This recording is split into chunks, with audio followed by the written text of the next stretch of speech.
800 साल के करीब हो गए सलाहुद्दीन अय्यूबी को वापस लाए हुए, लेकिन पिछले 100 साल से पूरी दुनिया के यहूदियों के अंदर एक ये फिक्र पैदा हुई कि हमारी एक रियासत होनी चाहिए, हमारा एक मुल्क होना चाहिए। ये मारे मारे पूरी दुनिया में फिर रहे थे। हिटलर ने इनको मारा तो अमेरिका में चले गए, अमेरिका में मारे गए तो बर्तानिया में गए, बर्तानिया से फ्रांस में गए, जगह जगह ये थोड़े थोड़े थोड़े आबाद होते रहे। और उसके बाद फिर इनके अंदर एक तहरीक पैदा हुई 18वीं सदी ईस्वी में कि तुम्हारी अपनी एक रियासत होनी चाहिए। तो इनकी अपनी रियासत, इतना अपना मुल्क चाहिए कहां? वही मुकद्दस जमीन जो तुम्हारे बाप दादाओं की है, क्योंकि यहूदी याकूब अलैहिस्सलाम की औलाद में अपने आप को कहते हैं। तो उस सरजमीन पर जाने के लिए कोशिशें करते रहे, लेकिन फिलिस्तीन उस जमाने में खिलाफत इस्मानिया का हिस्सा थी, जो तुर्की के बादशाह थे। तुर्की के अंदर में फिलिस्तीन आता था,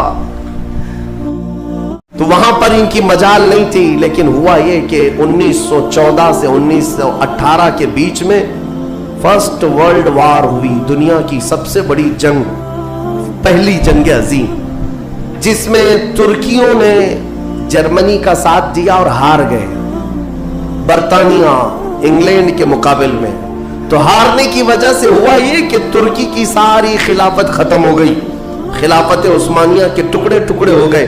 50 मुल्कों पर उनकी अकेली हुकूमत थी, सब टुकड़े हो गए। फिर ये हिजरत का सिलसिला चलता रहा यहां तक कि 1947 में इनकी आबादी 36 लाख के करीब हो गई, 30-35 लाख से बढ़कर के आगे बढ़ गए।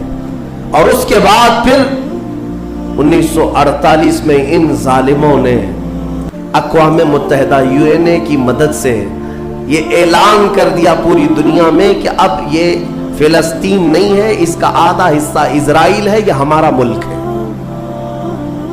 बात दर हकीकत ये थी कि यूएनए में अक़वाम मुत्तहिदा में ये बिल पास हुआ था कि यहूदियों को भी रहने दिया जाए, मुसलमानों को भी। इस फिलिस्तीन के 2 टुकड़े किए जाएंगे, एक मुसलमान फिलिस्तीन बनाएंगे और एक यहूदी इस्राइल बनाएंगे। आज भी ये अक़वाम मुत्तहिदा यूएनए का ये बिल आज भी मौजूद है।